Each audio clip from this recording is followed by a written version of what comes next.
Vamos lá, terceiro ano. Vamos voltar aí para o estudo da eletrodinâmica. Terminamos já a parte de geradores elétricos. Para concluir o estudo da eletrodinâmica, fica faltando só receptores elétricos e capacitores elétricos. Tá bom? Então, hoje vamos lá para os receptores elétricos e vamos ver as características desses receptores. Vamos ver as potências, cálculo do rendimento dos receptores, chega até ao circuito gerador, receptor, resistor, aplicando a lei de Paulet. Então, vamos entender o que é um receptor elétrico. Aqui, ó, o receptor elétrico é um dispositivo que transforma energia elétrica em outra forma de energia, né? Em outra modalidade, como está ali no slide, de energia, desde que não seja totalmente energia térmica. Né? Se for totalmente energia térmica, não é um receptor elétrico, ele é um resistor, né? Não é aí o que a gente quer. Então, um exemplo aí de um receptor elétrico, geladeira, não está sendo convertido integralmente em calor, ou um ventilador está convertendo aqui, né, a energia elétrica em uma energia mecânica. Não é isso? A enceradeira, cara, não sei nem se vocês já viram um aparelho desse aqui. Esse aqui eu só lembro de ter visto quando eu era guri. Um aparelho de TV, a furadeira, tudo isso aí funciona como receptor elétrico. Ele está convertendo a energia elétrica em uma outra forma de energia que não seja exclusivamente em energia térmica. Tá bom? A representação gráfica do receptor elétrico é muito parecida com a do gerador, então você tem que ter cuidado, certo? Olha só, eu tenho aqui os terminais, ó, negativo e positivo, resistência interna, né? O receptor também tem resistência interna. Você pode observar, quando você utiliza um ventilador, às vezes o motor ali fica quente, devido justamente a essa resistência interna aqui, ó, que está convertendo parte da energia elétrica em energia térmica, tá certo? Aí, terminais, resistência interna. O que vai mudar então? Ao invés de ter a força eletromotriz lá do gerador, agora eu tenho a força contra-eletromotriz. Por isso está aqui o E', tá vendo aqui? Força contra-eletromotriz, certo?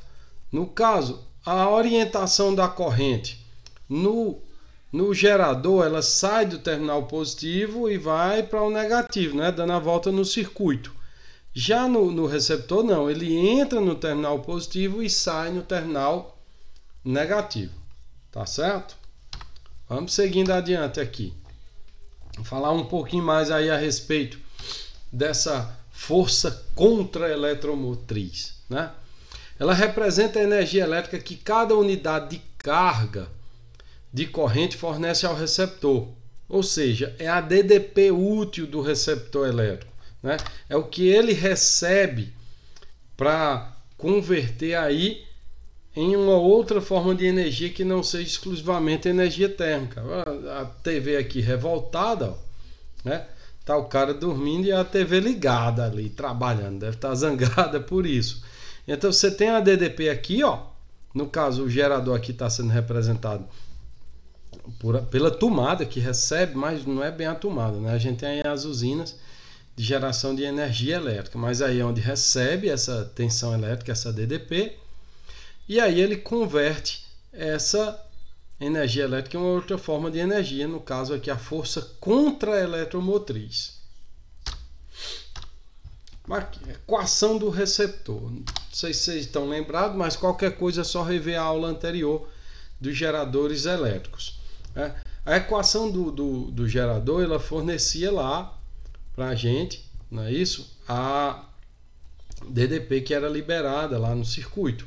Aqui eu tenho a equação do receptor, ela também vai fornecer essa DDP. Só que tem uma diferençazinha lá no sinal, né? Olha só, no caso, a DDP que é liberada para o receptor vai ser igual ao valor de sua força contra a eletromotriz mais a resistência interna que multiplica a corrente. Ah, professor, onde é que eu vou identificar essa força contra a eletromotriz no aparelho? Você vai lá e observa qual a tensão que ele precisa para funcionar. Por exemplo, precisa de duas pilhazinhas de aquela de 1,5 volts. Se ela for associada em série, você vai ter aí 3 volts. Então essa é a força contra a eletromotriz. Precisa no mínimo daqueles 3 volts ali para funcionar. Se não tiver isso aí, ela não funciona. Certo? Então é aí onde você vai observar o valor dessa força contra a eletromotriz.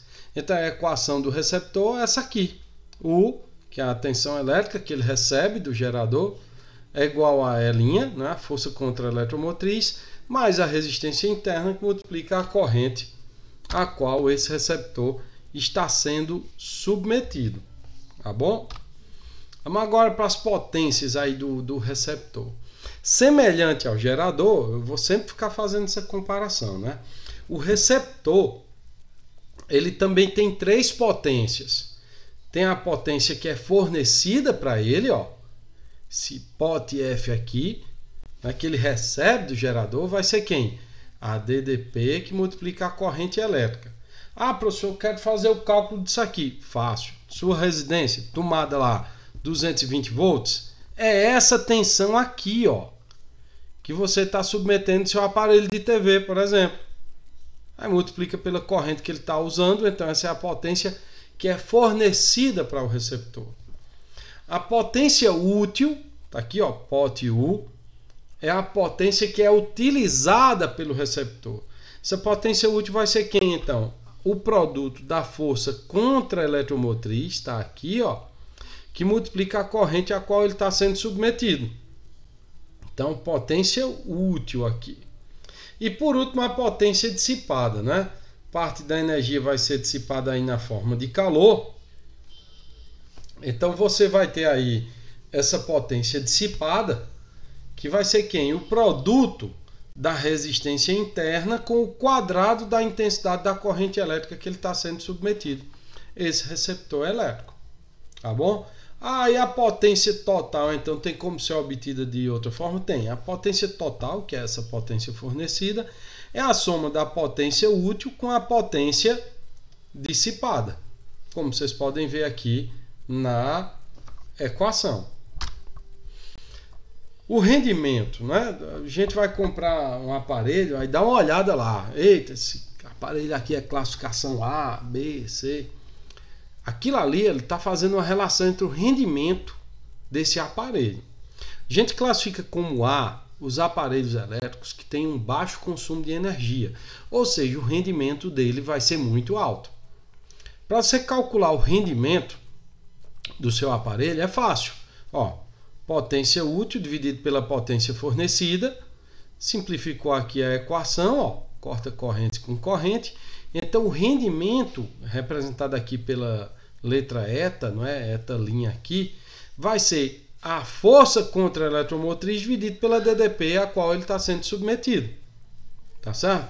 Esse é o rendimento do seu aparelho aí, não é? Do seu receptor elétrico. Esse rendimento normalmente é dado em porcentagem. Então o valor dessa razão aqui que você vai obter, tá certo? Quando você usa lá o seu aparelho, sua furadeira, por exemplo, né, seu liquidificador, então vai dar um número bem pequenininho, né, menor que 1. Aí você multiplica por 100 para obter o valor em porcentagem, né, que o rendimento aí você obtém em porcentagem. Pronto. Tá aqui o gráfico do receptor, bem diferente do gráfico do gerador, né? O gráfico do receptor ele é crescente. Você tem que a equação do receptor é um polinomial do primeiro grau, então ele é uma curva crescente ali, U igual a E', tá vendo aqui, ó, mais R' vezes I, então é crescente. Ou seja, o mínimo de tensão elétrica que é necessário para o receptor funcionar está aqui, que é a força contra a eletromotriz. O máximo é o que você vai botar. Só que é claro, não vai fazer isso com todo aparelho, não. Porque aí tem aparelho que não suporta ser ligado direto 220 volts, vai queimar. Tipo o videogame aqui, o meu videogame uma vez aqui, várias vezes, né?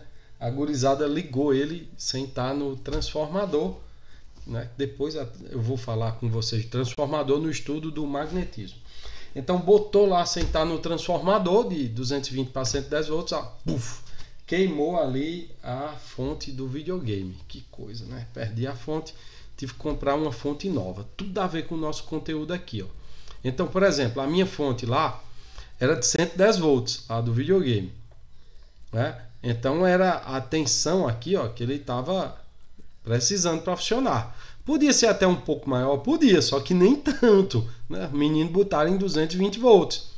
Então os capacitores lá não suportaram e queimaram. Capacitor, estudo da nossa próxima aula, né? Na sequência vem aí os capacitores elétricos.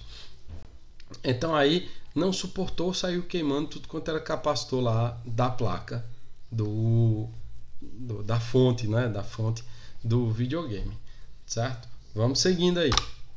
Tá aqui, agora chegou a hora das contas, né? Até agora eu tinha mostrado só uma besteirinha. Eu tenho aqui o circuito gerador-receptor, que é um circuito elétrico, como vocês podem observar aqui, que contém um gerador elétrico, ó, tá aqui, que é a força eletromotriz, resistência interna dele. Ah, professor, como é que você sabe que é o gerador? Olha a corrente. Está entrando no terminal negativo e está saindo pelo positivo. Então esse aqui é o gerador. O receptor está aqui, está recebendo essa corrente, entra no positivo e sai no negativo. Ah, professor, mas só tiver valores. Por quê? Porque a força contra-eletromotriz também é medida em volts.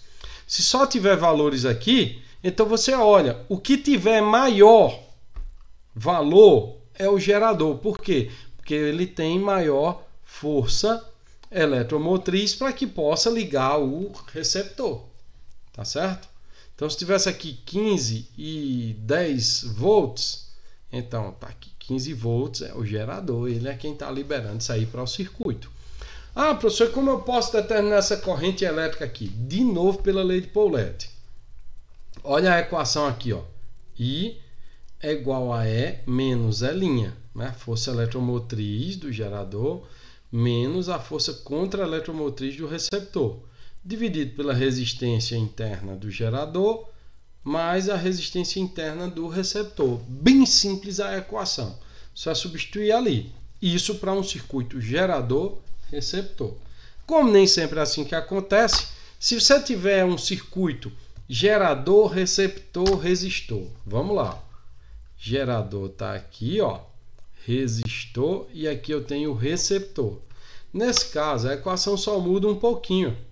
Tá vendo? Corrente é igual a E menos E'. Eu tenho aqui a força eletromotriz menos a contra-eletromotriz. Dividido por resistência do resistor, que está ali no circuito, mais a resistência interna do gerador, mais a resistência interna do receptor elétrico. Acabou. Ah, professor, mas foi um circuito muito complexo, não tem problema. Pega o somatório. Você vai pegar aqui, ó, o somatório das forças eletromotrizes, né? Por exemplo, se eu tiver aqui 4 pilhas associadas aqui em paralelo ou série, né? Você calcula aí a força eletromotriz equivalente, põe aqui, tá certo? Se for paralelo vai ser tudo igual, mas em série você sai somando. Menos as forças contra-eletromotriz, que vai surgir aqui de acordo com a quantidade de receptor que você está associando, dividido pelo somatório das resistências, tanto dos geradores como que tiver associado aqui no circuito, em série, é claro, e também com as do receptor elétrico. Acabou a nossa aula de eletrodinâmica. Na próxima, sim, tem um exercício aí na lista. Eu botei um material com exercício da lista. Vai lá resolver. Tá tudo bem bacaninha na lista. Exercício suave. Põe as dúvidas lá no Google Classroom. Próxima aula a gente corrige esse exercício. Valeu vocês!